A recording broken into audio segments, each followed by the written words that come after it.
This episode is brought to you by the best-selling book, Rise of the Film Entrepreneur: How to Turn Your Independent Film into a Money-Making Business. Learn more at filmbizbook.com. Well, guys, today you are in for a treat. I am doing another audiobook preview from IFH Books. And one of our best-selling books is by a very popular guest here on the show, Shane Stanley, who's just on a few weeks ago.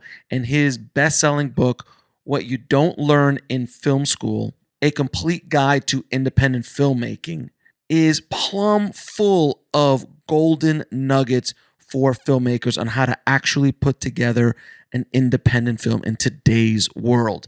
And I'm going to be giving you the first 3 chapters in this episode for free. Now, if you want to pick up a copy of the audiobook version of Shane's book, and if you want it for free, all you need to do is go to freefilmbook.com, sign up for a free account on Audible, choose Shane's book as your first book, and it's free. And after 30 days, you can cancel if you like or stick around. It's up to you. But that way you get a free copy of the book. But if you already have an Audible account, you can still pick up the book there. Just type in IFH Books in the search and all of our books will pop up there. So without any further ado, enjoy this free audiobook preview of Shane Stanley's What You Don't Learn in Film School. What You Don't Learn in Film School: A Complete Guide to Independent Filmmaking by Shane Stanley. Foreword. You've decided to follow your heart into the world of filmmaking. Do what you love what you do. What could possibly go wrong? I'll skip the laundry list of possibilities and begin with rule number 1. Don't let the bastards get you down. If you're easily discouraged, the entertainment industry is probably not a good fit for you. A positive attitude, friendly, and lacking in arrogance, no matter how talented you are, is the appropriate dress of the day. There will be what now? Make or break moments, requiring skills you cannot learn in film school and probably couldn't imagine. How to prepare? There is a solution. Find someone experienced, passionate about the art and craft of filmmaking, a natural-born teacher who successfully navigated big-budget filmmaking and nickel-and-dime production. Find someone patient and eager to share his wealth of knowledge with you.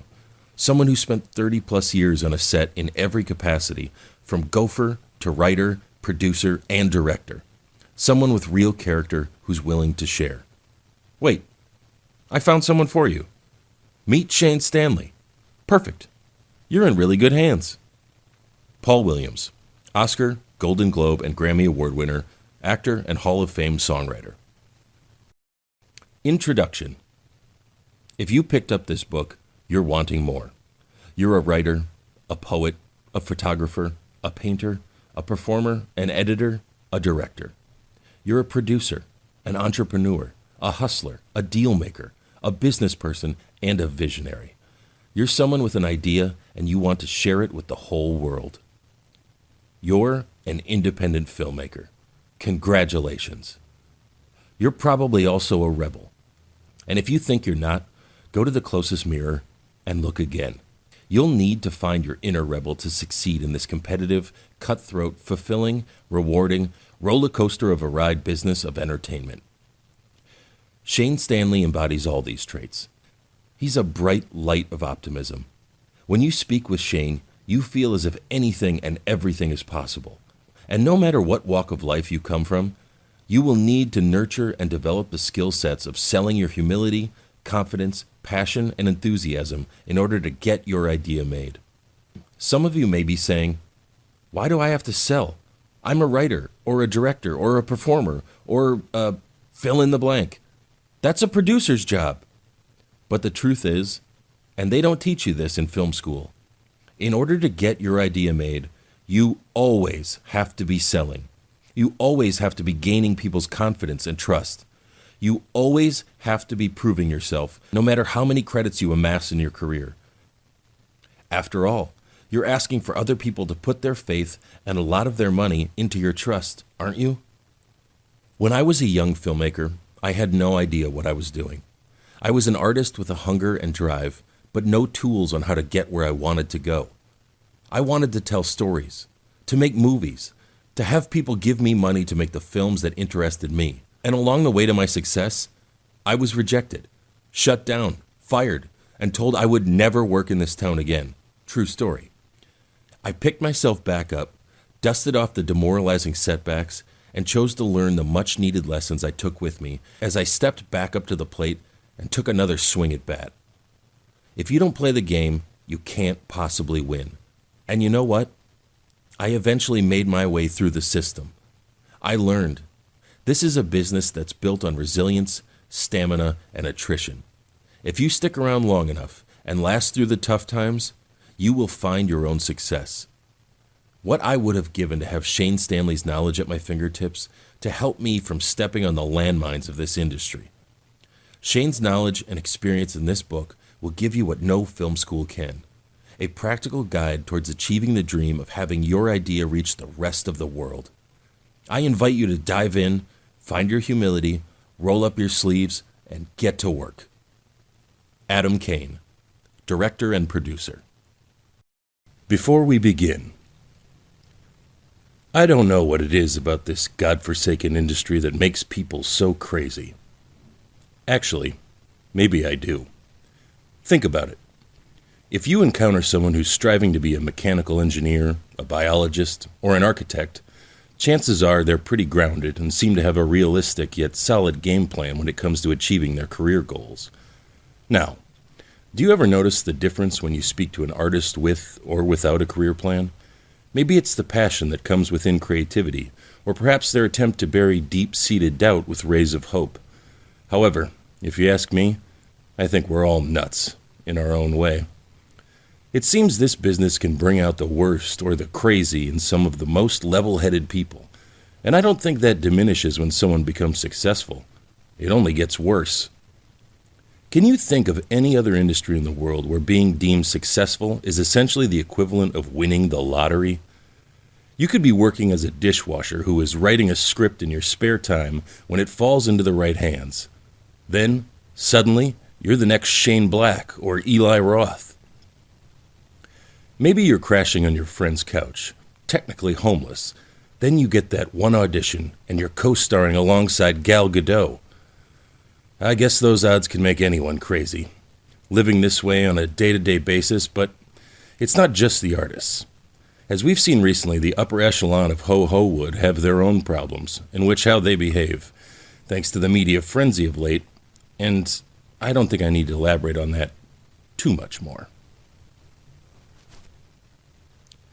However, I do hope this time there is a lasting change in the behavior on set and behind the Golden Gates.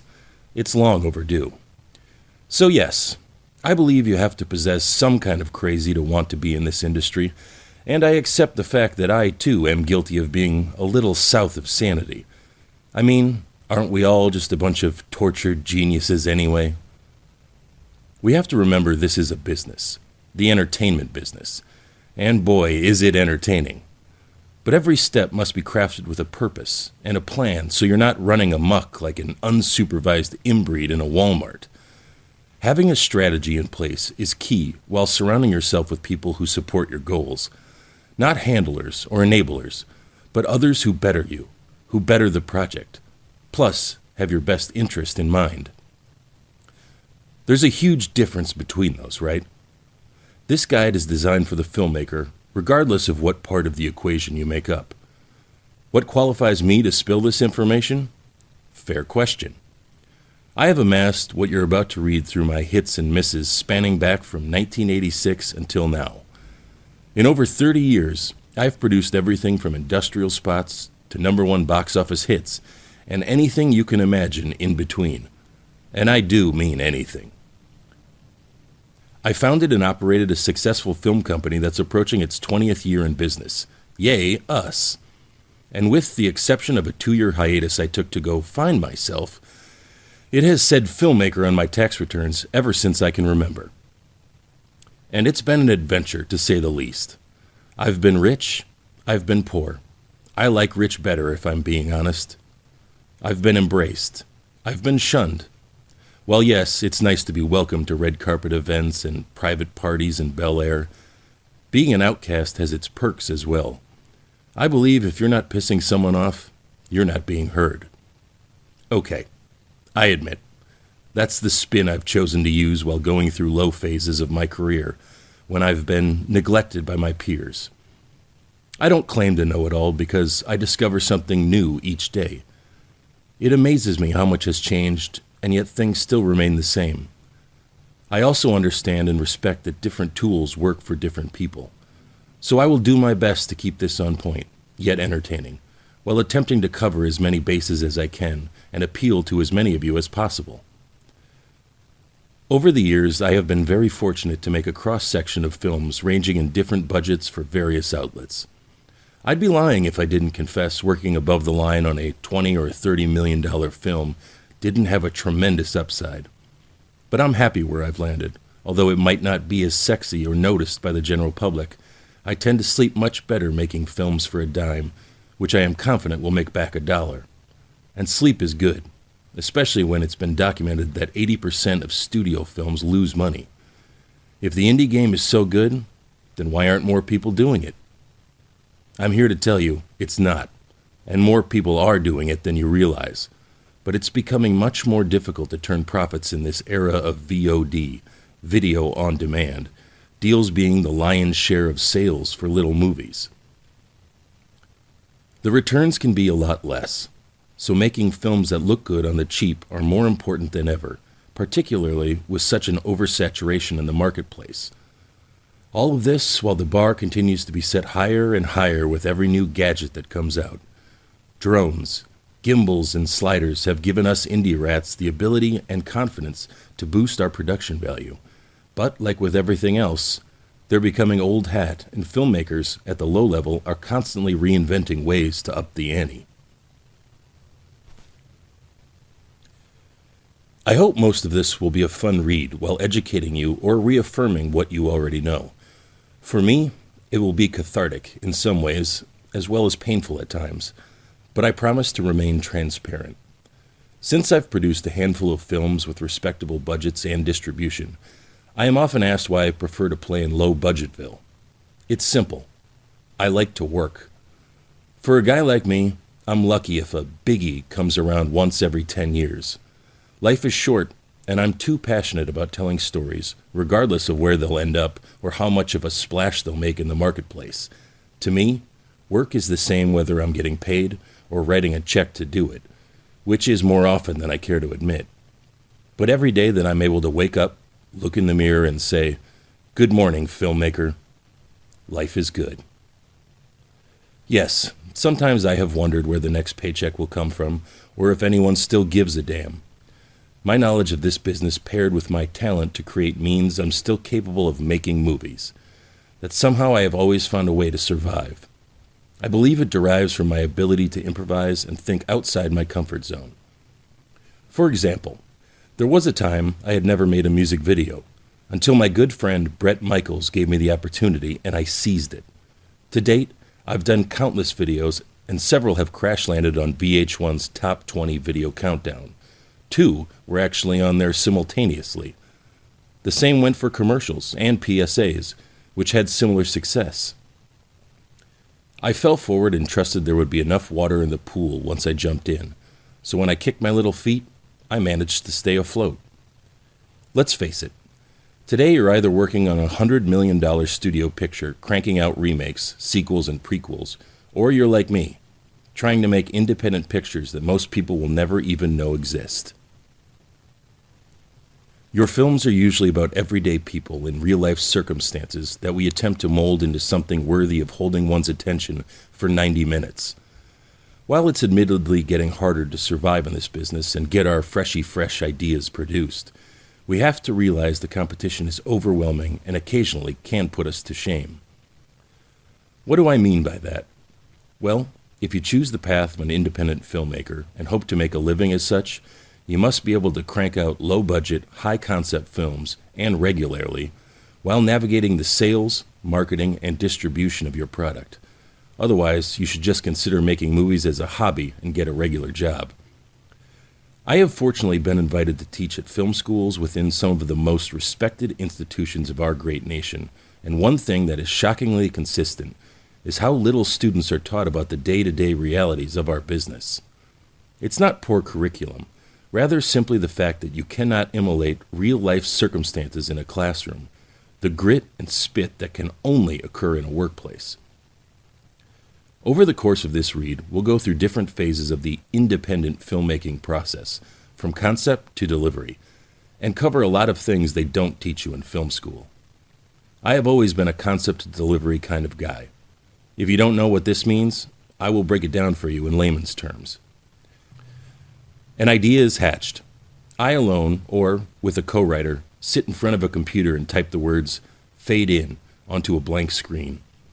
Over the course of a few months, we'll continue typing, filling 90 to 100 pages with words that contain screen direction and dialogue. Creating an original and hopefully interesting screenplay. Then I head out and try to raise money to get the screenplay produced into a motion picture. If I am fortunate enough to get the financing, we spend the next 3 months getting locations and attaching talent to the film, both in front of and behind the camera. Over a 20 to 30 day period, the movie is filmed where we capture images of actors saying the words and depicting the action written in the screenplay. After the filming process is complete, I sit in a dark room for several months and piece together over 140 hours of footage, shaping it into a condensed motion picture. Once everyone is happy, or pretends to be, with what's been edited, so begins the music scoring, the color correcting, and visual effects phase, along with the sound mix and all the other details that in the end bring you 90 minutes of glee if I did my job well. Or, if I failed, an hour and a half you'll be begging to get back on your deathbed. That's what I do. So what's the secret to getting an independent film produced? Some will say it's dumb luck, while others swear it's connections or the ability to simply sell ice to Eskimos. Those factors certainly can weigh in, but eventually luck runs out and ice melts, especially in this climate. I believe it comes down to how hard you're willing to work and the passion you have for your project that drives you to see it to fruition. Hard work pays off and passion is contagious. And yes, even a blind squirrel bumps into a nut once in a while, so we're going to talk in simple terms, in the realm of the real world, as I like to call it, not Fantasyland. So you, the average individual with the desire to get a movie made, can acquire the tools necessary to help become a success in the world of independent filmmaking. I have decided to write this because I feel much like the middle class in our country. The true independent filmmaker is rapidly becoming extinct, and I want to do everything I can to prevent that from happening. I can only hope this will encourage to inspire you to move deeper into an arena that can be quite rewarding, both financially and emotionally, if you go into it armed with the knowledge and tools necessary to survive. I'm handing you a map, my map, to help make this journey along the highway to hell a little easier on your feet. I will do my best so you can avoid some of the blisters and twisted ankles I suffered over the last 30 years. So here it goes. My unbridled insight on the good, the bad, and the ugly on the business of making independent movies. What is key to your career path are what tools you have and can take advantage of early on. It's what shapes you as a filmmaker, and more importantly, as a human being. I hate to sound like a curmudgeon bitching about the youngsters coming up, but if you're reading this, there's a good chance you are part of Gen Z, the instant gratification generation. If you need information, it's at your fingertips. You need something you can't afford? You can launch a GoFundMe campaign so friends and strangers alike can buy it for you. Don't shake your head. I tracked a whole group of wannabe hipster filmmakers who raised $12,000 in 4 weeks so they could buy lights, cameras, gimbals, and a laptop to get kick-started into the business. I heard later they successfully raised another $50K to go make a movie. I guess everyone who paid for their equipment felt as if they hadn't done enough and really wanted to show their continued support. So much for working to appreciate what you have. Annoying. That being said, I encourage you to break out of your comfort zone. That doesn't mean if you like to write thrillers, you should start cranking out romantic comedies. It means dig ditches, get blisters on your hands, and get yelled at by a boss who isn't afraid of getting sued for telling you like it is. You suck at your job. You are never too good or too talented to put in the work. You are never above anything or anyone else. If you think you are, Do society a solid and call it helping the minions around you to elevate their game so you can justify it in your self-centered mind. But I promise, you will learn something in the process, and you'll be better because of it. Now you might be thinking, chillax, you old curmudgeon. I've got this. I went to film school. Look, I don't mean to bruise your fragile feelings, but I have found that for many, going to film school guarantees two things. You acquired an unnerving obsession for obscure French cinema, and you spent 4 years learning what many of your future employers will try like hell to undo. You've been raised in a safe environment without phones getting ripped out of the wall and thrown at your head, and by not being fired for consistent incompetence. Face it, Mommy and Daddy made sure you were surrounded in bubble wrap and were provided 3 hots and a cot while you were trying to find your way, guided by an instructor who probably hasn't been on a film set since 1996, if ever. In Toronto, before you can join the IATSE 873 permittee list, you must take a mandated 2-day course that was created by Kelly Graham Scherer, now based in LA repping the Ontario Film Office, who saw a common problem when hiring fresh faces who knew it all, but in reality had little to no experience. I'm talking about graduates who had logged 4 years of film school in some of the finest institutions on the planet, and upon getting hired would sit in the director's chair, couldn't read a call sheet, or worse, didn't know the difference between a gaffer and a grip. I didn't go to college. Before I made it to above-the-line status, I was fortunate to work with my father on most of his projects that had me doing everything from working the moviola at 6 years old to performing on camera until I left high school. And when I wasn't working with my family's film company, I was hustling to make ends meet. Online job boards didn't exist. The horror! So you got work through word of mouth because you were good at your job, or, believe it or not, had to actually talk to people in real life in order to build relationships.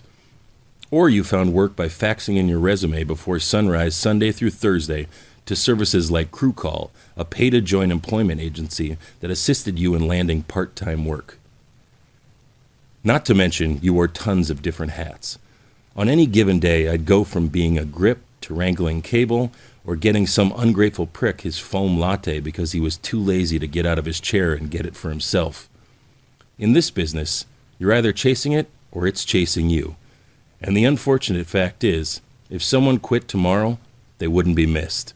Actors, producers, and writers have died off, and great directors like Tom Shadyac have thrown in the towel and turned their back on the industry, yet it keeps marching on without missing a beat. We're all just a blink in the eye of time, especially when it comes to ho-ho wood. And being a bigwig only means that you're just blinking more often than the rest of us. Of course, having a #1 hit is a great feeling, and I can attest to that. But you have to keep it in balance. Insert a reality check. There are 52 different numero unos in the U.S. box office each year, unless one repeats.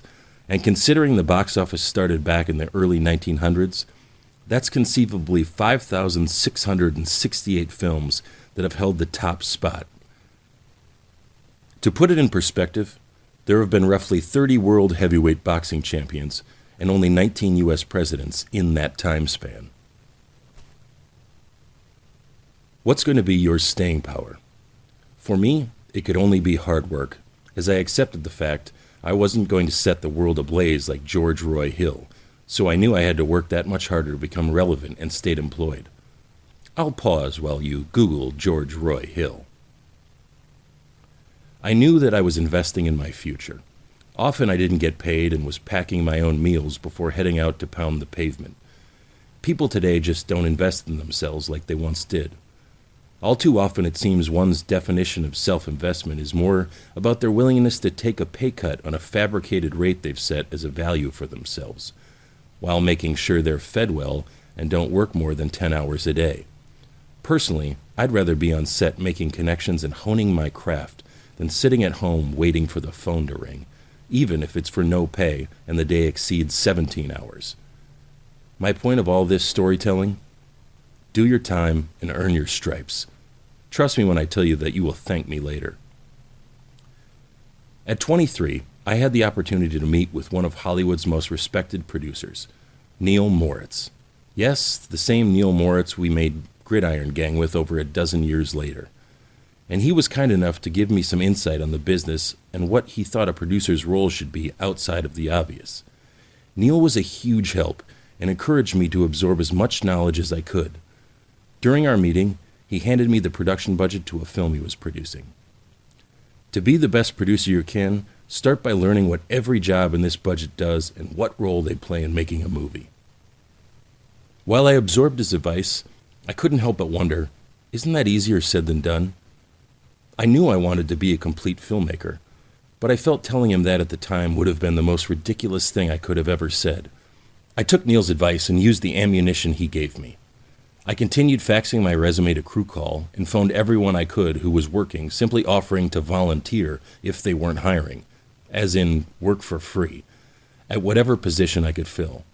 I knew I wanted to press forward at full speed until I checked off every job in that budget Neil slipped me. I'd be darned if anyone could accuse me of not knowing what a specific job entailed, nor would I ever want to ask someone to do something I hadn't already done myself at some point in my career. My biggest problem was that I became a jack of all trades and a master of none. I still suffer from that. But if you want to survive as an indie rat, you have to learn as many facets of filmmaking as you can. This brings me to when I first met the late, great Zalman King. He was at the top of his game with a hit series called Red Shoe Diaries, which launched David Duchovny's career. I had done some Mickey Mouse coordinating for a film that rented out a soundstage in Canoga Park, owned by Zalman's company, 10DB Inc. Z, as we affectionately called him, was gearing up to shoot a movie in Bali called In God's Hands for Sony Pictures, and asked if I wanted to tag along.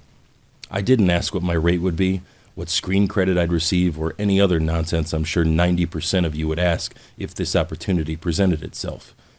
Instead, I accepted the invitation sight unseen, not knowing if I'd be hauling equipment, getting lattes, or washing the natives' feet.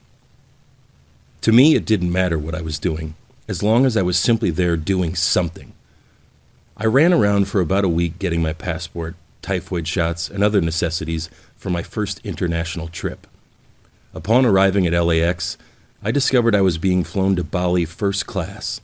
After a flawless 16-hour flight in the lap of luxury, I was driven to the most beautiful 5-star resort I had ever seen. Z welcomed me as if I were the star of the show. He asked me to sit next to him for the cast buffet as soon as I got unpacked. I wasn't given a room at the resort. I was given my own private bungalow. Early into the meal, Z leaned over and said, "Shane, I brought you out here because I want you to learn everything you can about making movies. I've watched you hustle your ass off. Your work ethic is unbelievable, but you don't possess key fundamentals that you can build a career on. Stuff that can really separate you from the pack. We're going to change that by the time you go home next month." Friends, you realize I was not only getting a crash course, hands-on experience shadowing Zalman effing King, but did it on Sony's dime in one of the most beautiful places on earth. Why? Because Z saw my desire to work and realized I was willing to invest in myself. I got a front row center seat watching this maestro work with department heads, direct dozens of actors as they stormed the beach, and witnessed him choreograph his trademark love scenes he so tastefully filmed between two lovers discovering one another for the first time. That month in Indonesia was my 4 years of film school. Z didn't want anything from me in return.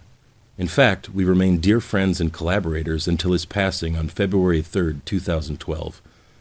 But he invested in someone who was willing to put in the grunt work and didn't mind investing in himself in order to learn and advance.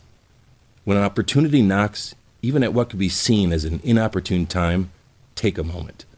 Then take another one before you decide to open the door or not. You never know what's really on the other side.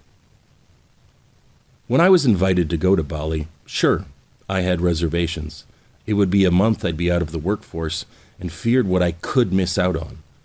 But that experience changed my life and created more opportunity for my career as a filmmaker than I could possibly squeeze into this book.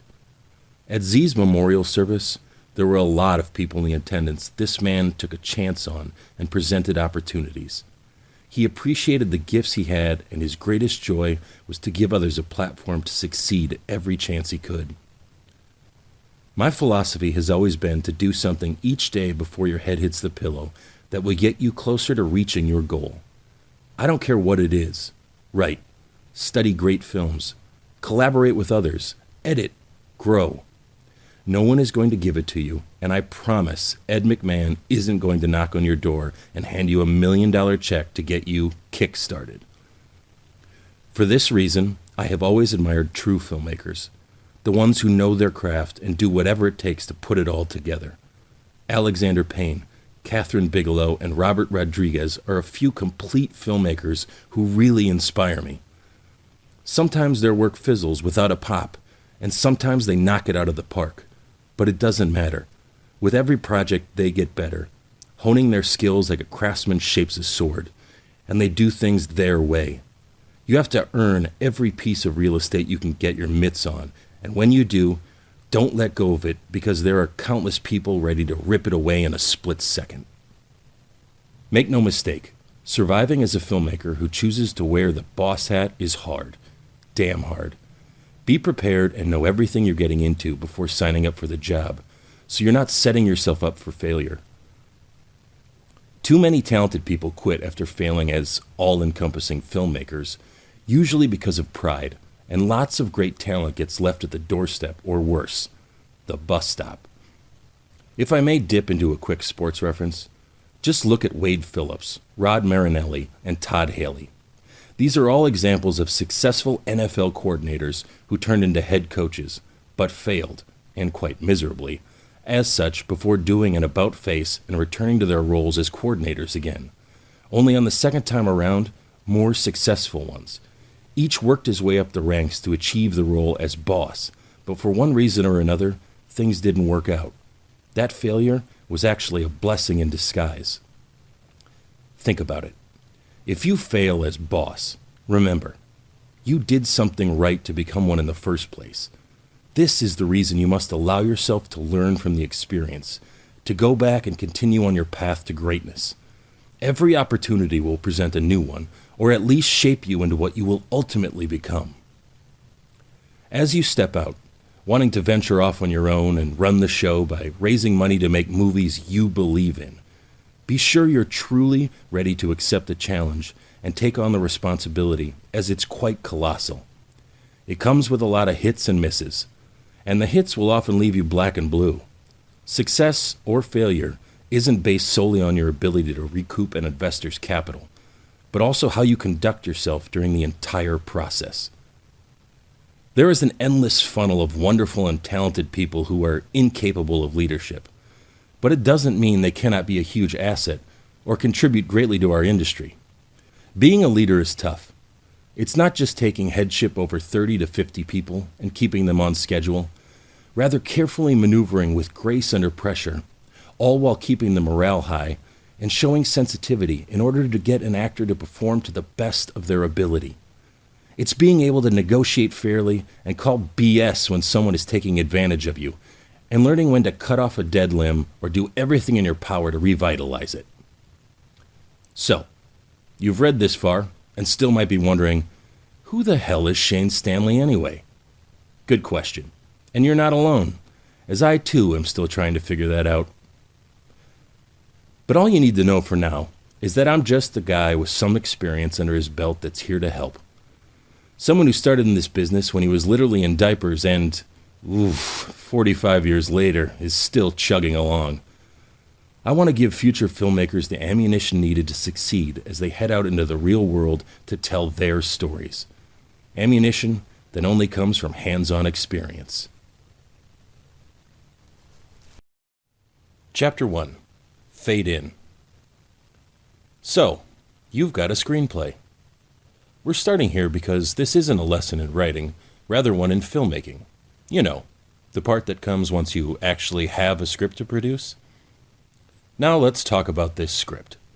This script is either one you've written or acquired, and you're convinced it's the masterpiece that will not only win Sundance, but launch the quest to one day reserve your place on the Mount Rushmore of filmmakers. You fantasize how, if only Jennifer Lawrence or Ryan Gosling got their mitts on it, Surely they'd proclaim your 96 pages of perfection the next sling blade and have to attach themselves whether their wranglers were supportive or not. Okay, I know this makes your heart skip a beat and gets your knickers in a twist, but I'm going to splash some ice-cold water on you now and often to keep things in perspective and save you a lot of valuable time. Unfortunately, you probably already discovered that after getting Jennifer and Ryan's contact info on IMDb Pro didn't get you a darn thing. You have left countless messages at CAA for the representatives, even the assistants know you by first name, but you just can't get a call returned. Well, you're not going to. Before you can turn Hollywood upside down, you have to back up to before you had this little gem of a read converted into a PDF and start with the basics. The basics of filmmaking as a business. The ability to function in this arena, regardless of how much nerve someone might have, comes in all shapes and sizes, and levels of sanity.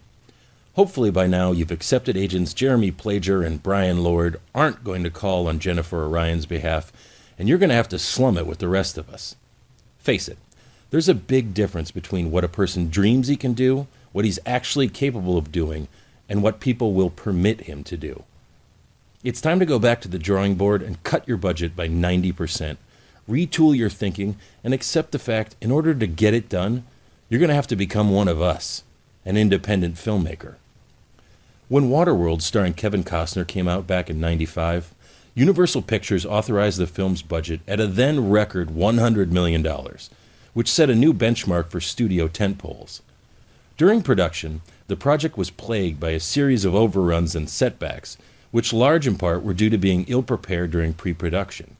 Producers hadn't planned or even researched weather patterns off the Hawaiian Islands, where they filmed, or realized they'd be shooting during hurricane season, double which shut down production while simultaneously destroying several of the sets. When they were done, the film ended up costing in the ballpark of $235 million, once marketing and distribution costs were added. To give you an idea of how bad it got, I remember watching them shoot pickup shots or retakes on the backside of Catalina Island days before the film's release. What I always found fascinating about Waterworld wasn't what made it so infamous, but the project's history years before it arrived at the doorstep of Universal Studios. People forget, or don't know, that in the 1980s, legendary B-movie producer Roger Corman had commissioned the script, which was penned by Peter Rader, yes, the same guy who was known for directing The Dog Whisperer with Cesar Millan. Corman, who had carved out quite a career and reputation for low-budget and often campy films, had come to realize it could not be produced for under $3 million, and eventually sold the script, washing his hands of the project. That should have been a telltale sign if there ever was one. The script ultimately went through 36 different drafts by 6 different writers, and the film unceremoniously replaced Ishtar as the go-to reference when discussing a major studio flop. Personally, I believe with the ability to do low-cost CGI, having access to drones and all the other slick tools available to us on the cheap, this script could be produced today for under $650K, with a half-decent cast. Just get me my Uncle Ricky's dirty old trimaran and a couple dozen early model jet skis, and we're good to go. So are you ready to learn some tricks to making low-budget, high-output movies? Good. Let's begin. Look, I have seen some of the best ideas, with big-name talent attached, shot down in favor of junk filled with nobodies simply because the business plan was in order for one and not the other. It does seem lately, more often than not, it's been a race to the bottom, and styrofoam floats. But when the rubber meets the road, all you can do is prepare, whether you're a writer, a producer, or director, and make sure you do everything in your power to check all of the boxes so your presentation can appeal to the people with money. In my opinion, every person on the team is equally important, regardless of pay grade or where their name winds up in the credits. Without everyone doing their part, you will have a failure on your hands. Think of a car. The body, the interior, motor, and wheels all appear to be the meat and potatoes of its design and purpose. But if you don't have synchronicity underneath the hood or in the chassis, you don't have a finely tuned machine that will perform to the best of its ability. Before the car hits the showroom, the manufacturing company will go through countless designs, hours of testing and research and development before it finally made available to the general public. The same should go for making a movie. Let's take a moment and think about in what genre you're going to create.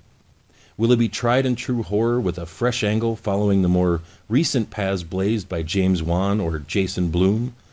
Or will you go with the Lisa Cholodenko route and attempt to woo us with a left of left romance that provokes 4 out of 5 senses pending on the temperature of the room? Decisions, decisions. I truly don't think there's a right or wrong answer here, but I do believe there's an appetite for every kind of film, even the awful ones most people would deem unwatchable. Audiences have kept that niche's plate spinning for decades, and I do not judge taste. Although I don't believe anyone actually sets out to make a bad film, it just happens due to a myriad of reasons. But if your film ends up being so bad it's good, it'll most likely get tossed into a bulk acquisition for about $2,500, all in, and end up airing on Cinemax at 3 a.m. Trust me, I too am guilty of creating my fair share of stinkers, and people's taste, or lack thereof, has kept me in the game more often than I care to admit. So figure out what you want to do and do it with all your heart. If all else fails, at the very least your mother will, hopefully, pretend to like it, and maybe some insomniacs will catch it on cable when spinning through the channels as they wait for the sun to come up. Like the car manufacturing I previously mentioned, a studio doesn't sink a dime into a movie before they know who they're playing to.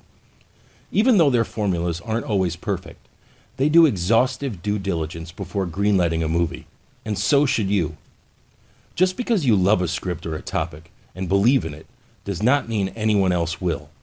All of us are guilty, even myself, of when we receive encouraging feedback from people who read our scripts or see our work, we start convincing ourselves we have the foundation of a hit on our hands. Big mistake. Why? Well, first consider, who are these people? I mean, I have plenty of writer friends who tell me all the time how much everyone loves their scripts. Sure, everyone may love the scripts, but what about anyone who's in the business and or willing to write a check to get it produced? I promise your friends, lovers, and coworkers will praise a large portion of what you write or show them. They'll fill your delicate ego with more fluff than you can handle, mostly because you have done what mostly only dream about and never accomplish, taking an idea, turning it into a screenplay, and ultimately a movie. Besides, that's what friends are for, right? Consider who within your circle would admire your passion for the arts, and then turn around and stomp on your efforts when you present it to them like a cat that just captured a mouse and brought it to its master. Let's face it, most of them wouldn't know the difference between William Shakespeare and Shel Silverstein if their lives depended on it. To me, that equates to their opinions not really meaning much other than the ego stroke we gain, which works as a motivator, or worse, gives us an argument when defending our work to someone who actually does matter. God, if I had a nickel for every time I heard, "My wife liked it," or "My boyfriend said it was great," I would have more money than Bill Gates. Seriously. The untrained eye sees a script differently than a trained one. Let me break it down for you in a different kind of way. Imagine a scientist handed you his formula to change the world and how we process natural energy.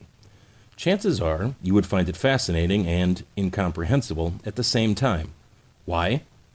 Well, because it's not what you do, although you would still marvel at the science and time that went into it. That is often what the untrained eye is seeing when it reads a script. Just because the reader likes movies and knows how to read doesn't mean you will get much out of it other than a pat on the back, and if you're lucky, maybe some typos will be pointed out. On the flip side, giving your script to out-of-work actors can be a false positive as well.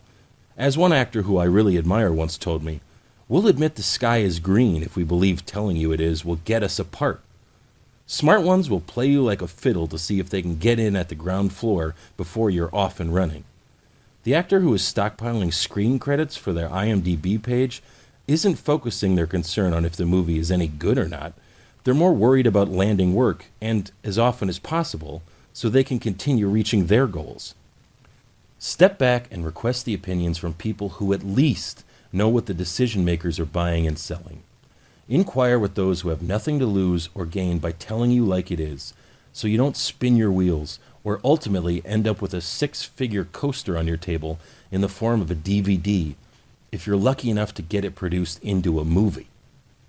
People who work at literary agencies are often great at giving feedback, as are reputable sales agents who are often good to heed the advice of, as they know what is and what isn't selling in the worldwide marketplace. Speaking of our lovely planet and a worldwide scope, it's imperative to think globally when producing an independent film. Certain genres are just a hard sell. For example, indie comedies are tough to place overseas. I can only assume this is probably because of the translation issues. For example, Napoleon Dynamite did over $45 million in the domestic box office, while only grossing $1.5 million abroad. Dramas tend to struggle worldwide too. So if you're hell-bent on doing one, add some spark and get a star with some international appeal. Don't be afraid to sprinkle in some edge-of-your-seat moments, because drama overseas is tough to move without a big name attached or elements that might get the heart rate elevated. Lovely and Amazing did over $4 million in the United States, while taking in only 10% of that outside North America. On the total flip side, films like the Blade Runner remake and American Made didn't fare well here in the States, but overseas should make back significant money. The indie game is a different one, and you'll really need to find the right story and cast your film wisely in order to gain the most traction globally. Trust me, there are plenty of actors you've never heard of that make a nice dent in the foreign market. You just need to dig a little and do your research. I suggest you don't make my mistake and produce little films about the movie business. Sure, we've seen our share of behind-the-curtain romps, ranging from The Making of and God Spoke, and Living in Oblivion.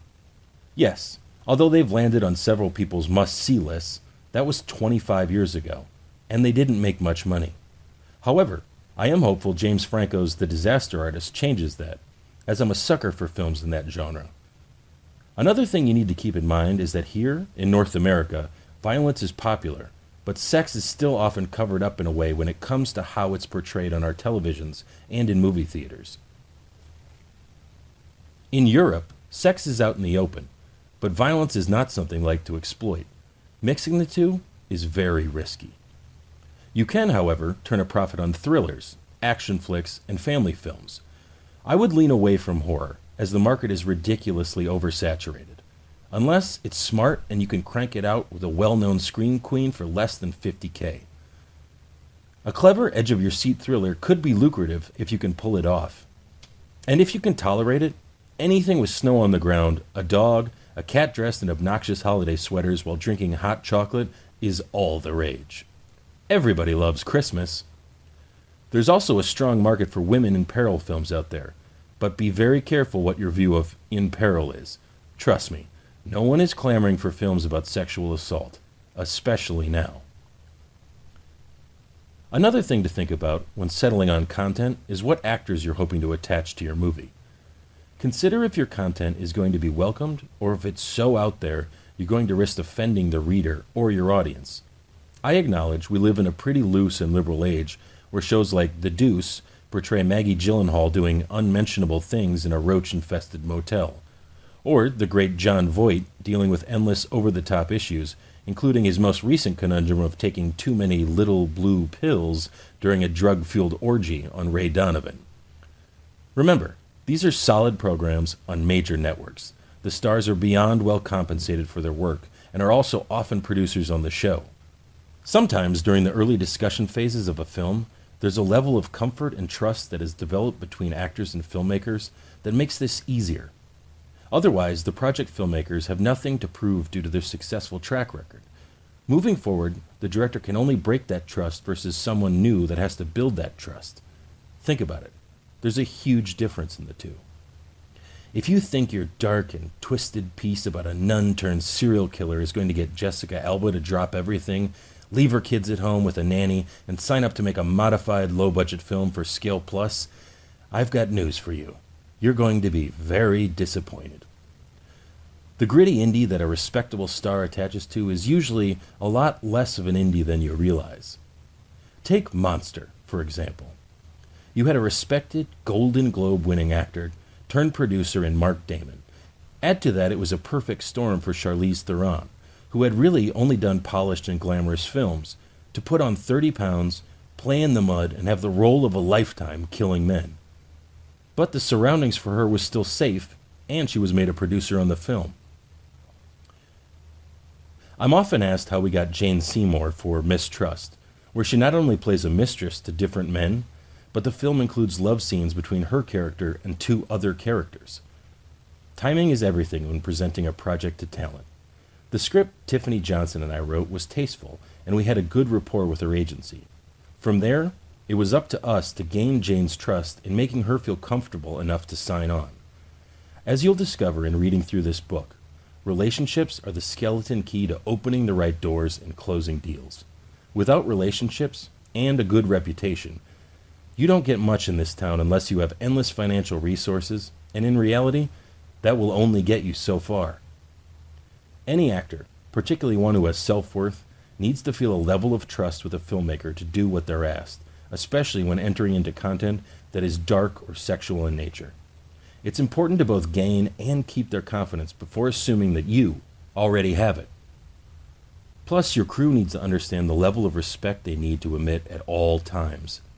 I have seen temperaments on set make a radical 180 because the director skipped over making the actor feel comfortable when needing them to do something that might push the envelope. That doesn't just go for sexual situations, but also pertains when asking them to go to a deep or dark emotional place. The actor is a sensitive being, and sometimes things you would never think twice about in a regular day-to-day life or conversation can set them off the handle. Years ago, I was preparing to shoot a semi-sensual scene with a couple in bed. They weren't going to be having sex, but the scene direction stated they were holding one another and just enjoying the silence. The cast was in makeup and the crew was getting the set ready when my producing partner came to me with that look that tells you something's wrong. "We have a problem," he said as he pulled me aside. "The actor doesn't know why the actress is wearing flesh-tone undergarments," he said while gritting his teeth. "Flesh-tone undergarments are often used when filming simulated nudity. You better go talk to him. He's pretty upset."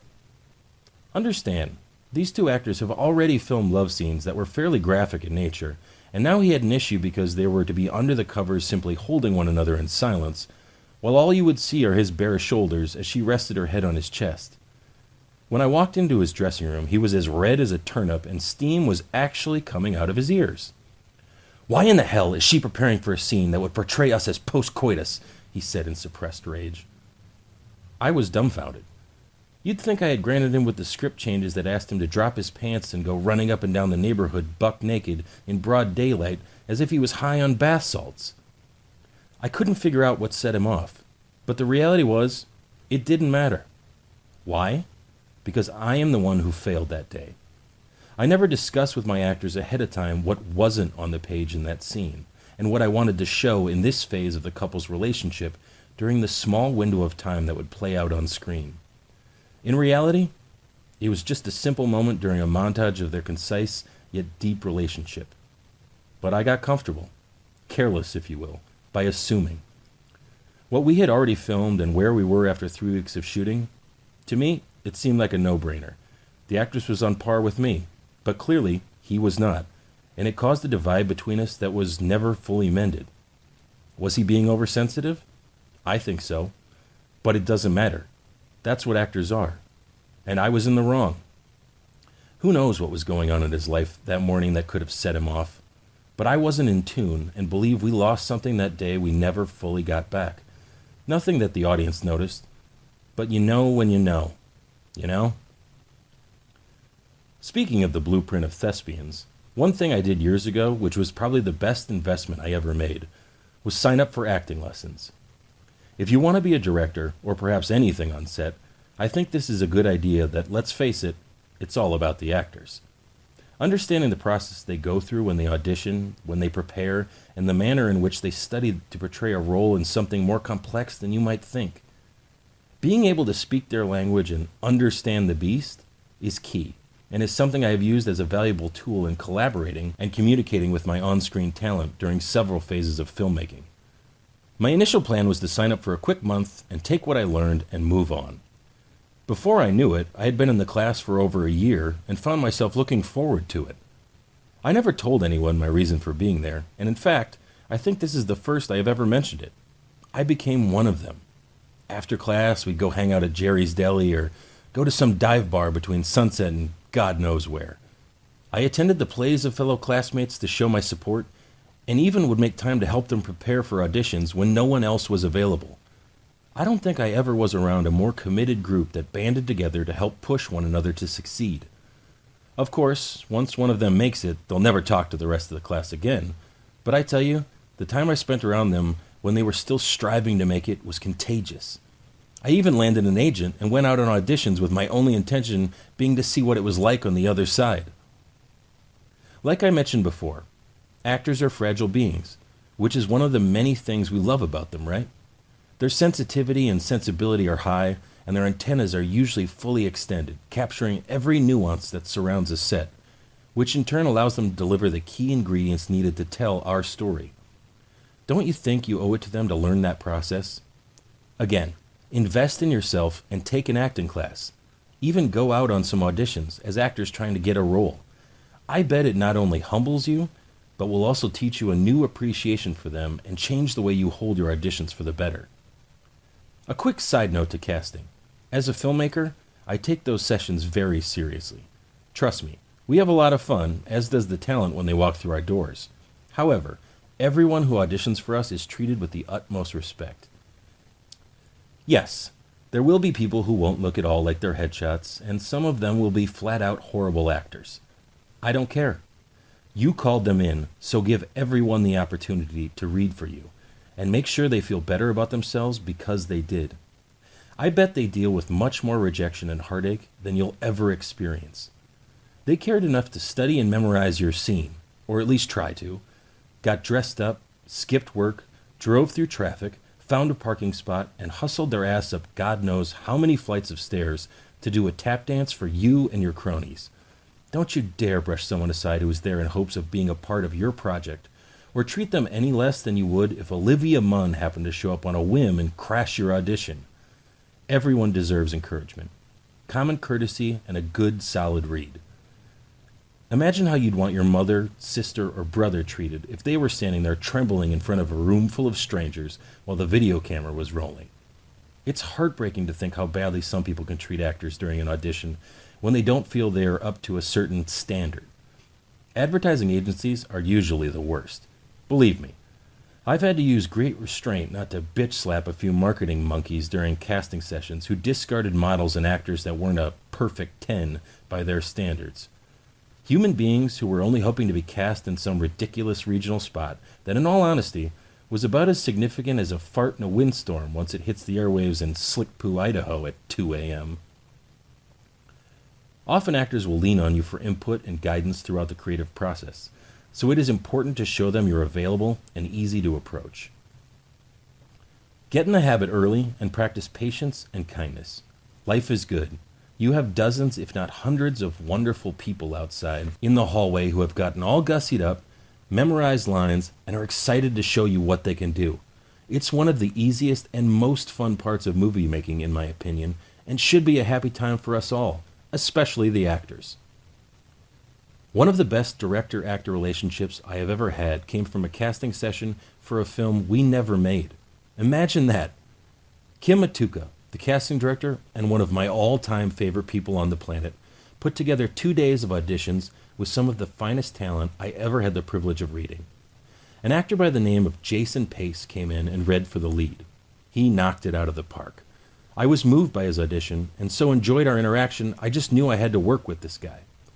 Once it was determined the project was DOA, due to a head case of a first-time screenwriter, all I could think about was how cool it would have been to collaborate with Jason. A few days later, I called Kim and asked if I could have his information because I wanted to offer him a part. "I thought the movie was dead," said Kim matter-of-factly. "Oh, it's as dead as a doornail," I assured her with a hint of overconfidence before explaining I had come up with my own idea and wanted Jason to be the star. Kim obliged and put me in touch with him right away. As soon as my conversation with Jason was over, my trip to the dark side was hatched and we were rolling cameras in a few short months. Your relationship with talent begins in casting and will tell your actors, and anyone else who is present, more about your character than you will ever realize. Set the tone early, show them respect, and give them the peace of mind that they can come to you for anything. Chapter 2. Getting Down to Business. I have lived fake it till you make it like a pro for more years than I can count. I knew how to write, produce, and edit films, but remained completely clueless about the business of actually making movies, let alone how to run a company. That is, until I finally decided to do it. Now that you've settled on a script, an important consideration is how much money to seek in order to get it produced. If your parents won the Powerball or you're sitting on a trust fund of sorts, please stop reading now. Why? Because you're accustomed to things being handed to you and you're going to do things your way. Again, this is for those of us who live in the real world, and I think anyone should know the thrill of accomplishment that raising whatever money they can, especially for their first feature, brings. Heck, I only had $20,000 for mine, but I don't want anyone having a hissy fit and feeling as if I undercut your potential in fundraising, so I will reluctantly use $500,000 as our magic number. You will eventually discover why I'm so reluctant, but for argument's sake, we will. $500,000 is more than enough to make a solid film with a respectable cast and include all of the accoutrements necessary to produce a product that should have some appeal in the marketplace. Besides, if it turns out to be a turkey, there's a slimmer chance you'll end up wearing a pair of cement shoes at the bottom of the bay than if you went out and got a cool mill from someone. I suggest first forming an entity and establishing a company name before you plant a flag and start peddling your wares. There are several different ways to do this, even if it's just a DBA, doing business as a fictitious name. Early on, talk to a CPA or business manager and get the proper counsel, as rules and regulations in every state can be widely different. Call your business something that represents you and isn't offensive, because when presenting a company name like Butt Nugget Productions or I Like Booze Entertainment to potential investors, it might come with a bit of an, stigma? Think down the road, years down the road, like you should have when you got that silly tattoo on your ankle, and hopefully it will be a name you can carry proudly for a lifetime. In my opinion, obtaining a mailbox at a service center isn't a bad idea either. When you hand out your business cards or proposals, your home or apartment address just doesn't scream successful or is as welcoming in business regardless of what you might think. Yes, it's chic to work from home, and I realize many do, but people will Google map the address you give out. So my question is, do you want everyone you tell about your business to know where you live? I'm guessing the answer to that is no, as I never did. So make sure your address presents well and is in a nice enough area so that the people you're trying to woo for your funding don't look it up and turn their noses at you. Yes, people can be that shallow, especially in an industry that lives by the mantra, perception is everything. You can muster up a couple $100 bills a year to have a mailbox someplace nice, one without graffiti on the walls or homeless boozers hanging around out front. I am only mentioning this because it has been a snag for some people. I am trying to help alleviate those blisters on your feet, remember? Make sure when you give out or print up your address, call it a suite number. Box number looks as if you're running a dirty underground telemarketing outfit that's not on the up and up or prep for success. You might as well just include a note on your letterhead that tells people you live in your car and run your organization from your trunk. You know, underneath the jack and spare tire. Early in my career, I rocked a Studio City address, and whenever I set up a meeting, it was common for someone to say, "Let's meet near your office for lunch. Studio City is great." You'll get to the point in your life where you don't care what people think, and if you run your business out of a hat, that's cool because you've made a mark. But when establishing yourself, you want to look solid and not so ragtag. Show people you're serious. Your investors will appreciate it and feel as if they're getting involved with a legitimate outfit. If you feel like getting some business cards made up, it certainly can't hurt. I personally never went that route, but to each his own. We'll cover business and how to run production through a company and an LLC further down in this read. But your overall plan is to launch an LLC once your financing is committed, and each film you make should have its own limited liability company without a financial track record. I suggest you march into your financial institution and get to know your small business manager. Tell them your realistic, short, and long-term goals for funding. Let them know you're going to need their help once you start raising money. Notice I said, once you start raising money, as fundraising can be a fickle mistress. There is nothing more obnoxious than a filmmaker running around town telling everyone they're getting a movie made who hasn't raised a dime. Your banking relationships are key, and you should expect to allow them to develop over the years.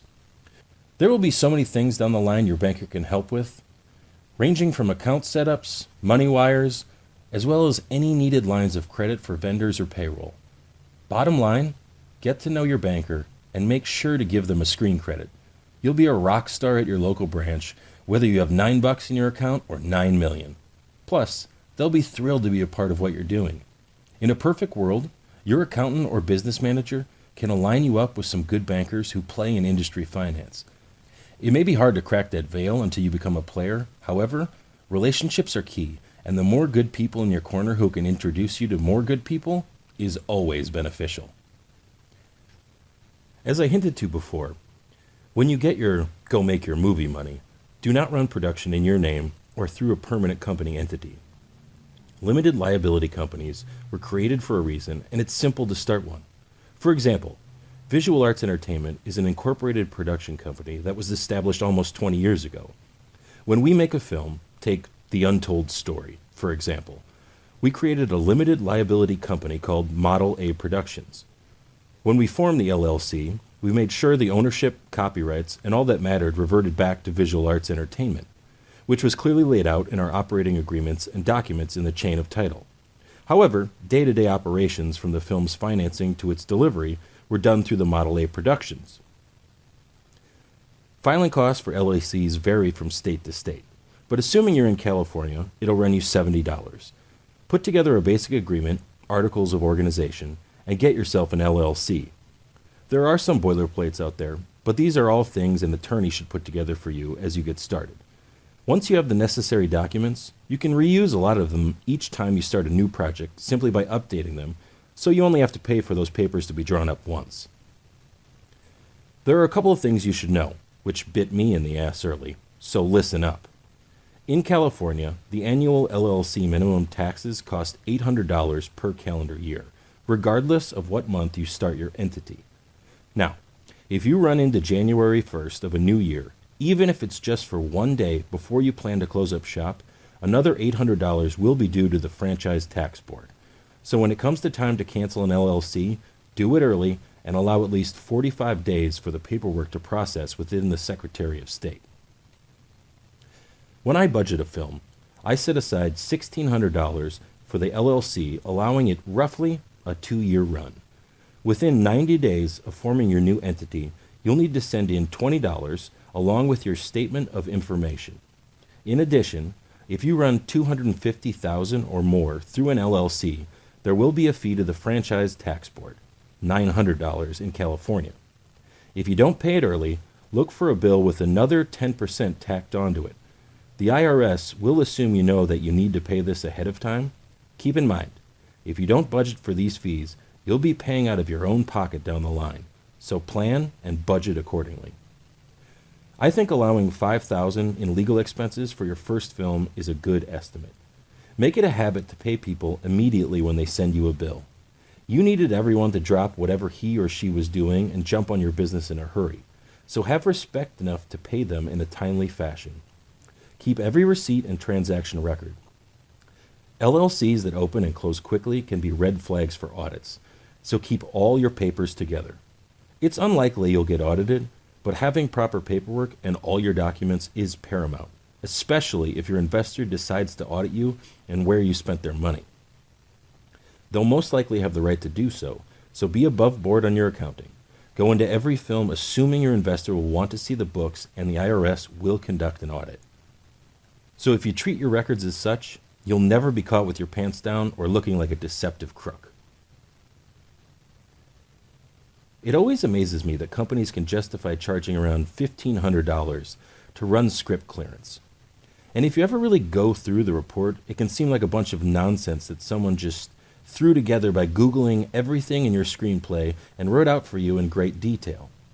I think it's something you should get in the habit of doing for each film you make, as we are producers, not lawyers, and you'll want to check the script for potential legal issues before you start rolling camera. I've had a good experience dealing with the clearance lab in Los Angeles. Their prices are right, and the turnaround time is fairly quick. Even quicker if you pay more, but $1,000 should get you what you need in a timely manner. Also, get your chain of title in order and quickly. A chain of title is a series of documents or agreements that establish ownership rights of a film and all of its parts. It's the collection of all the documents that relate to the creation of and transfers of title to any property used in the making of your film. For some reason, registering your script with the WGA, Writers Guild of America, doesn't do anything for the chain of title. It's virtually useless. So register your screenplay with the United States Library of Congress. We'll cover chain of title and its importance when getting clearance from SAG-AFTRA, as will your distributor, but it's a huge time sucker that needs to be addressed early. Like many others, I have made the mistake of paying other entities too much money to handle this for me, so if you're lazy or inept, it's quite easy to overspend in search of the documents necessary to complete your chain of title. John W. Cones, a securities and entertainment attorney who has written several books on the motion picture business, has a website that is quite helpful. You can download all sorts of boilerplates there, including useful guides explaining in detail what you will need when putting your chain of title documents together. I always advise new filmmakers to play in an arena they're not only passionate about, but also comfortable in. As you find your legs, I think it's wise to have all the bases covered of your chosen genre, which will aid when executing creative discussions with your filmmaking team and on-screen talent, but more so when pitching your project to potential investors. They'll appreciate your expertise on the subject and sense the passion you possess as the gibberish naturally rolls off your tongue. Remember, when you pitch an investor to finance a film, you're selling something different. You're selling the magic and the sizzle of Hollywood, and most importantly, you're selling yourself along with the upside or fallacy of what their investment might return. If someone is really in the position to write a check to finance a film, they're probably pretty savvy. Trust me, they have been pitched everything from financing movies to nightclubs, clothing lines, and widgets by someone a lot slicker and more qualified than you. Investors know they hold the key to unlocking the door to the dreams that can change your life. So go deep in thought when creating a presentation, because you're pitching them on a fantasy, smoke and mirrors, not real estate or something they can look, touch, or feel at the moment.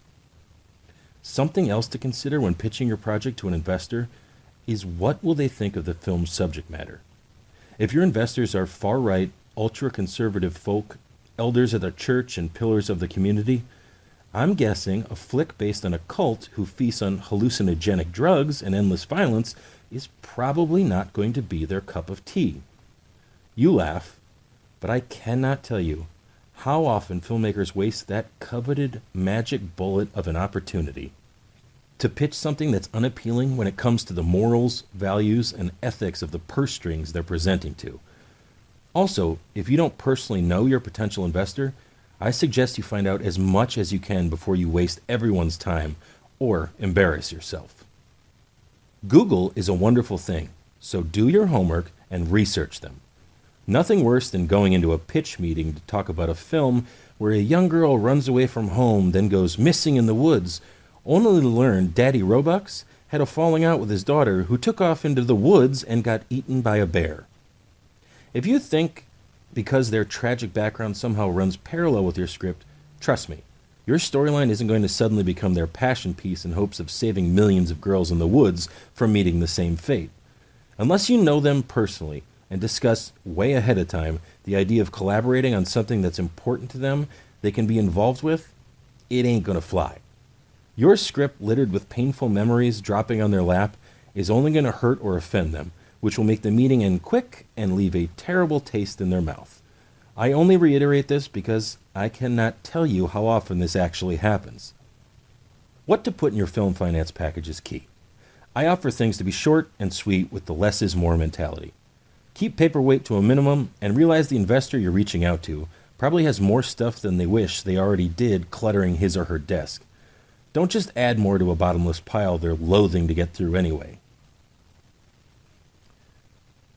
Years ago, I walked into a potential investor's place of business and saw several 3-foot-high piles of binders all around them, along with countless proposals stacked on their desk. When I handed over mine, he gestured to the paper piles and said with a soft smile, Shane, pitch me verbally. If you don't, this will end up with the rest of these proposals, which have been sitting here untouched for as long as I can remember. People with real money are presented opportunity all the time, and you have to think on your feet and always be prepared for an audible. Know your presentation backward and forward, and never be afraid to say, "I don't know," when asked something you don't know the answer to. One of the best business relationships I ever had was launched on, "I don't know." My answer to a question they asked in our first meeting. Those 3 words told them the truth. I didn't know, and I had the confidence to admit it.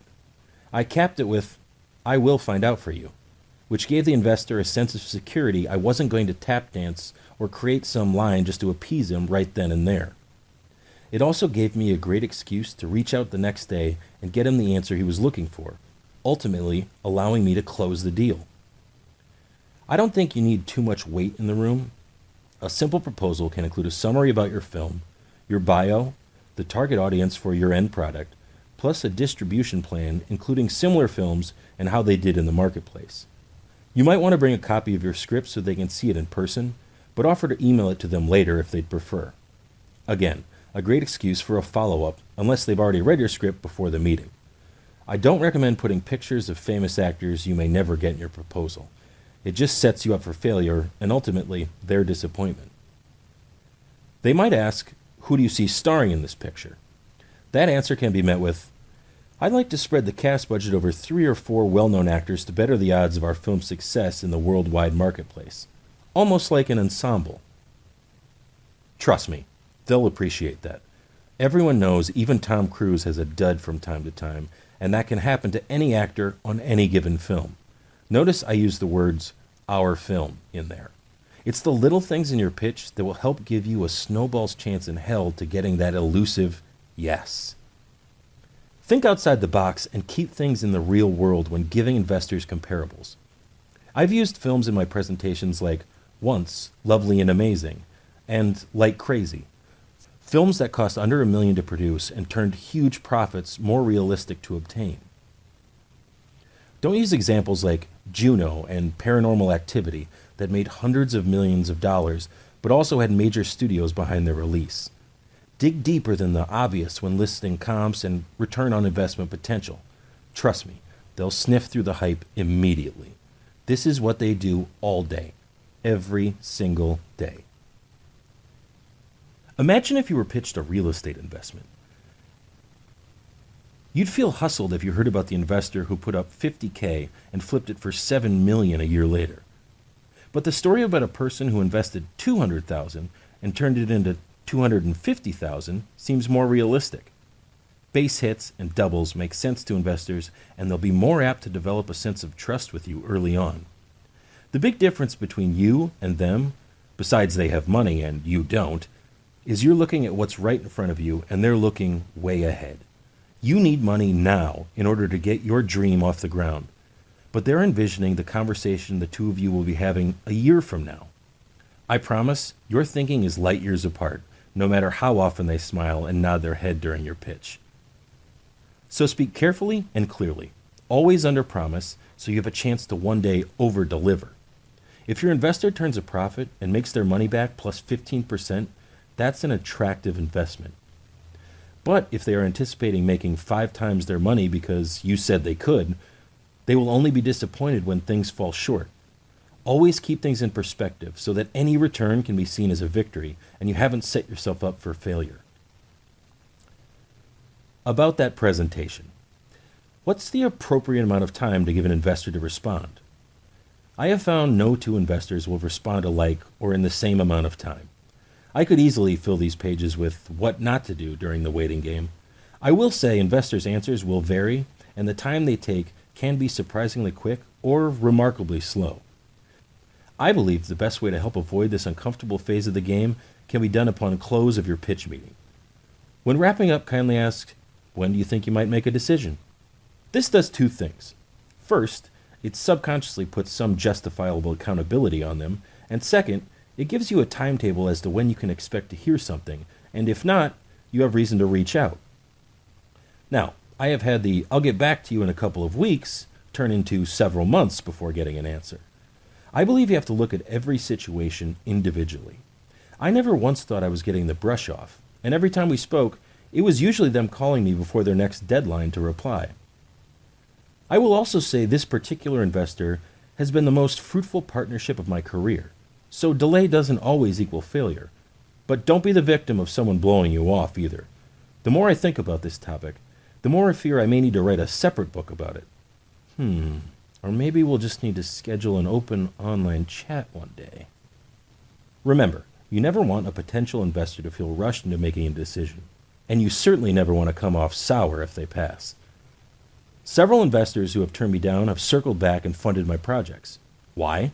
I think largely because of the respect I showed them when they said no. Rejection is hard, and if you burn a bridge, rebuilding it is much harder, if even possible at all. Take rejection gracefully. If it feels right, ask them why they elected to pass if they don't offer their reason. But most importantly, thank them for taking the time to listen to your presentation and consider backing your project. Make sure to let them know you hope to keep the door open for the future. I bet 9 times out of 10, they will welcome you to make another presentation down the road. After all, people pass for so many different reasons, and I promise you, I'd wear out the keys on this computer writing half of them. You never know what makes people pull the trigger on things, but life is a long time, and people's circumstances and minds are always changing. On the flip side, people will do business with you because they like you and feel a sense of comfort in how you conduct yourself. I once had an investor reject me after asking for a couple of weeks to consider a proposal.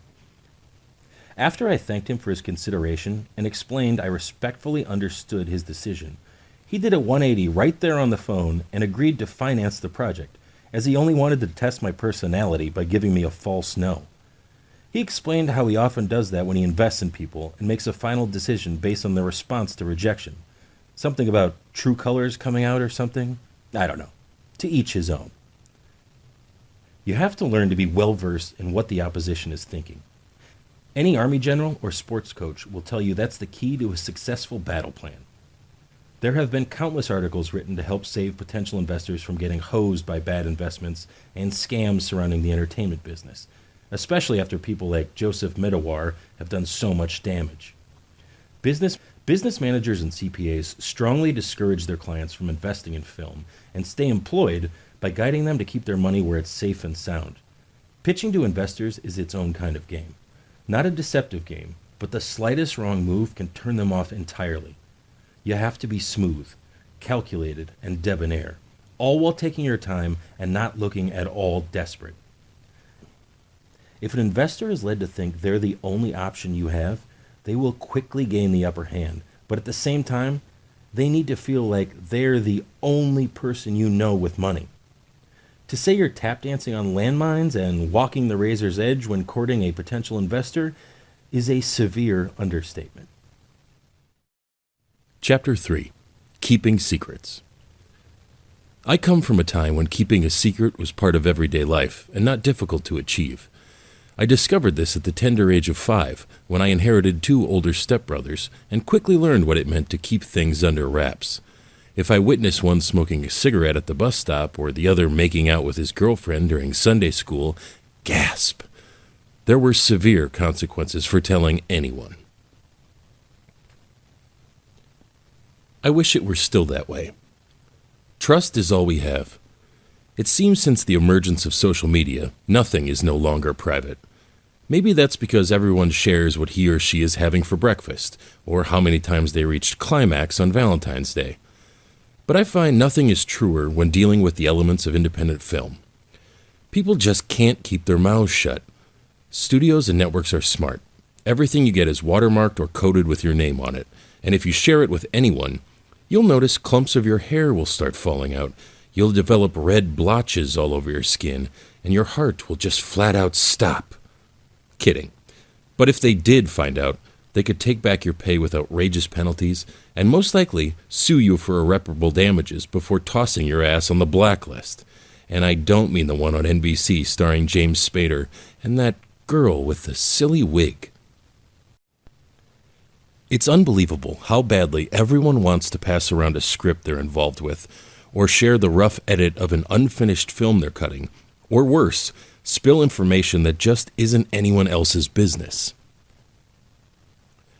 You might be sensing, I am upset, and that would mean you're intuitive. But when you've had your ideas ripped off, or a studio takes your screenplay and produces it without even changing the title or characters' names, or your film is pirated and blasted on over 750 websites 3 weeks before its release, you'd understand my anger on the issue. No, this isn't a platform for me to piss or moan about how I've been wronged. This is an opportunity for you to learn from my mistakes that were very painful, but avoidable. One big, consistent chink in the armor of the fortress is the need for people to share when it's completely unnecessary. It's like they can't help themselves. I find people who are desperate to get traction in their careers or are simply in need to be the center of attention have this Tourette-like syndrome desire to share every bright idea they've managed to formulate with anyone who will listen, and it's usually people who don't need to know. One of the greatest accidental tips I ever got was from a powerful manager in the music business. While at lunch together at a posh Los Angeles hangout, a well-known rock star approached our table and did everything short of getting on his knees while begging her to be his manager. After he was through trying to convince her to sign his band, he capped it with, "So, how do I get in touch with you?" Her reply was curt but simple.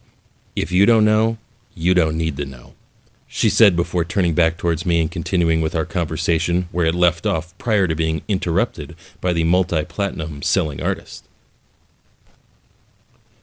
Of course, I would never suggest anyone be brash or even rude to someone, but we all know 9 times out of 9, information people spill about their business is completely unnecessary. Can you imagine running into Brian Grazer or Paula Wagner and them spending 5 minutes telling you all the things they're up to or might have in the development hopper? I'll save you the energy and tell you, I have run into them, and trust me, they don't. So I beg you to ask yourself before opening your mouth, can or will this person change the outcome of my career and get this project jump-started for me? Or, if I share this information, could they steal my idea and get it made somewhere without me? Bottom line, keep your battle plans private. You'll be glad you did, especially when you discover someone you shared them with is actually getting them done thanks to someone's big mouth. When you're working with limited manpower and skinny resources, you don't have time to develop and spend years tweaking something before you commit to making it. You have to work at a much faster pace that can become reckless, and while doing so, you must be careful whom you share your ideas with. I suggest keeping copious notes and a timeline on every communication or intellectual property you send out to people in regard to a project you're developing or trying to bring to fruition. I actually can remember deleting important emails and correspondences linking people or companies to some of the biggest heists of my career. Then looking back and realizing that if I had kept better records of what meetings I had or who got what script, I could have 100% avoided droves of heartaches, and those situations would have had a much different outcome than me just punching a hole in the wall. Treat your materials like gold. Being the hotshot at the local bar or coffee house really means zero, and it's the carelessness in that immediate need to feel important by sharing too much that can cost you everything. Speaking of unnecessarily spreading the word, if you say you've never sought the spotlight but you have a dedicated publicist, you're either into wasting money or full of bull. When I hired my first publicist, they informed me 80% of what you read in the trades is fabricated or greatly embellished. They are usually just fluff pieces to draw attention to a filmmaker, actor, a company, or studio. If you take any outdated Hollywood rag and research what happened to all of the projects that were announced or optioned and what stars were attached to them, you would see the ratio of films mentioned versus the ones actually produced is quite surprising. It's important for some of us to feel in demand or relevant. Ego will do that to you. After all, perception is everything, and some people don't think twice about spending between $3,000 to $5,000 a month to stay on the radar. My attempt to get Ho-Ho Wood to give a damn started out costing only $1,500 per month. I was very busy, but wasn't getting the kind of publicity I thought I needed. So I kicked it up a notch and hired one of the top firms in Los Angeles at the discounted rate of $4,250 a month. After a while, even I got sick of reading about Shane Stanley. It was ridiculous.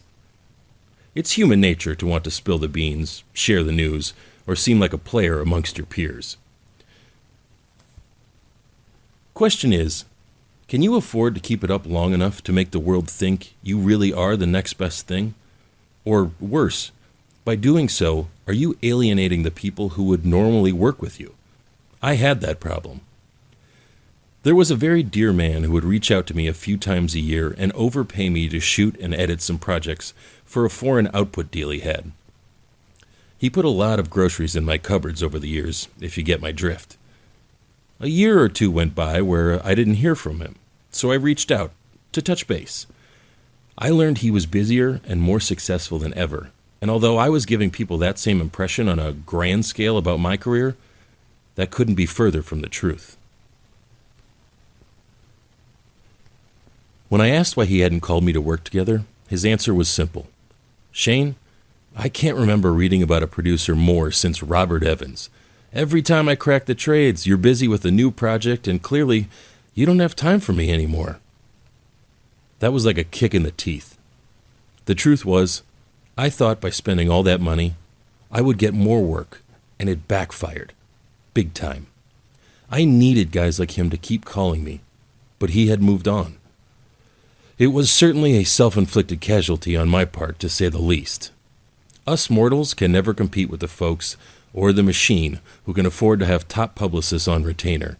You'll break the bank to get a mention, and trust me, the only people who will notice or care about your press releases will be the people you email them to or the ones you wish never saw them in the first place. Don't talk about it. Be about it. Put your head down and let your work speak for itself. All the fluff in the world won't sell you or your films, especially if they're not any good. One thing I try to drive home when speaking at film schools or mentoring graduates is the importance of remaining relevant and on someone's radar. I am not much a proponent of the squeaky wheel gets the oil mentality, particularly in this business. However, I think there's a smart way to stay in touch and employed, which doesn't require very much effort. As you grow in the industry, you will make important contacts. I don't suggest blasting people every 30 days or so and bugging them for jobs or sending out emails every time you upload a clip to YouTube.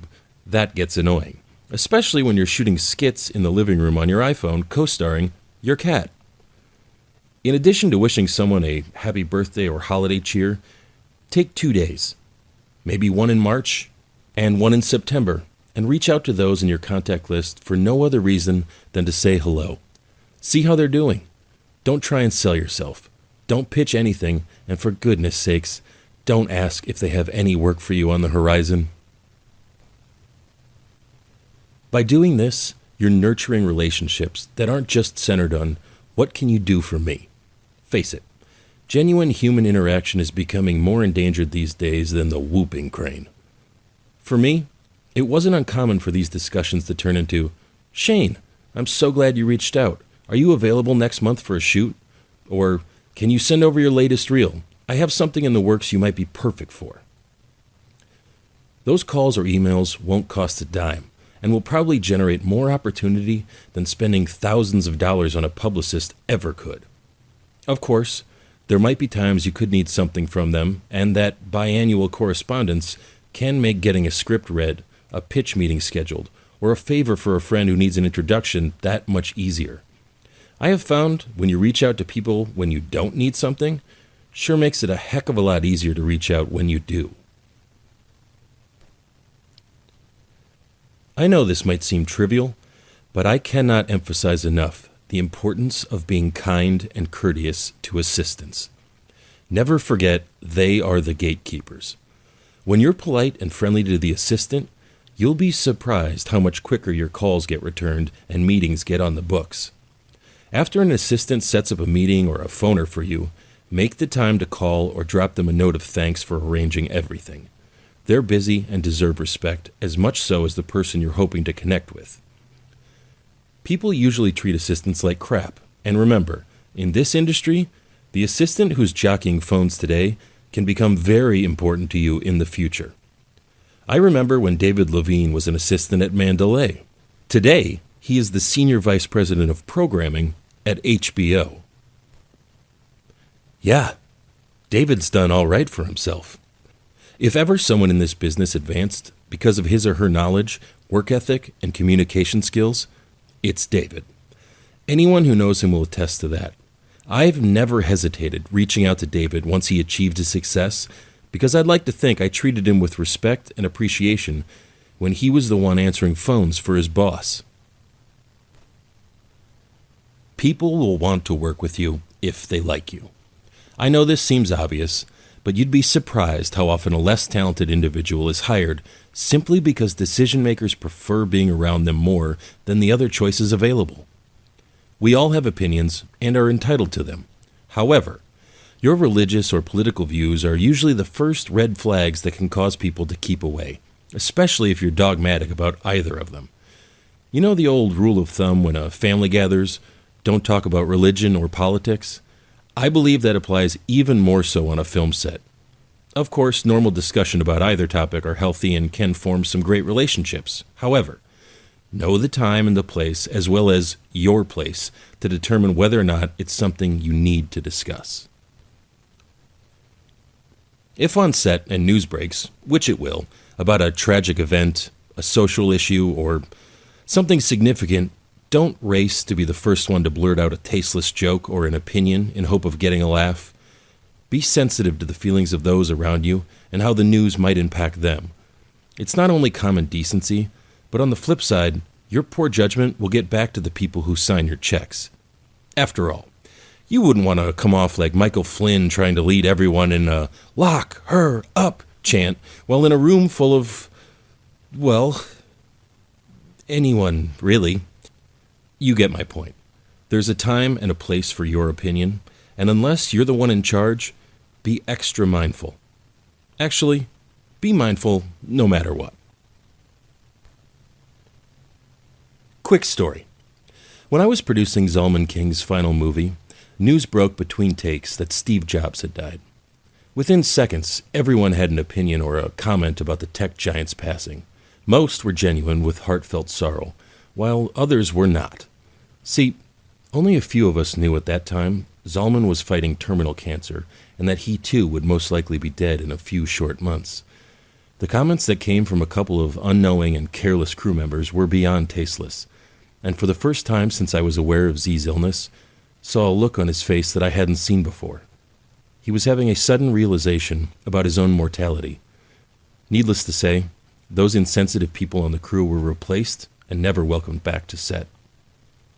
Another clever idea might be to use common sense before holding court and telling stories on set or in the production office. I cannot tell you how many times I come across someone captivating an audience with gross or inappropriate discussion. There's someone like that on every set, and they can be cancerous. Not only do they keep others from doing their job, but also their point of views can be offensive, in particular to someone you don't want offended. It could be the star of your film, or even worse, your investor. There's just a use of couth that needs to be implemented, and when it isn't, can cause a great division and unwarranted tension within the team. Even worse, someone's thoughtless mouth can become a huge legal headache for the production company down the road. Look, I am one of the biggest proponents of our First Amendment, but this chapter isn't about civil rights. It's about keeping your keister employed and on the must-hire list. All I can do is offer some tools to assist you in doing so. If I offended you or make you feel stifled with my opinions, tough totems. Go start your own outfit and run it any way you'd like. Just be sure everyone shares your views, or you'll be a one-man band a lot quicker than you think. I hope you guys enjoyed that free sneak peek of Shane's amazing book, What You Don't Learn in Film School. Again, if you want to pick up a copy of it, all you need to do is go to audible.com and type in IFH Books. It'll pop right up. Or if you want a free copy, head over to freefilmbook.com, subscribe to Audible, and choose Shane's book as your first free book. And if you want to get links to all of this, all you have to do is go over to indiefilmhustle.com/598. We're closing in on episode 600, guys. I'm so excited to let you know who we're going to have, but I can't let you know now. You're just going to have to hold on, but it is coming. Thank you again so much for listening, guys. As always, keep that hustle going. Keep that dream alive. Stay safe out there, and I'll talk to you soon.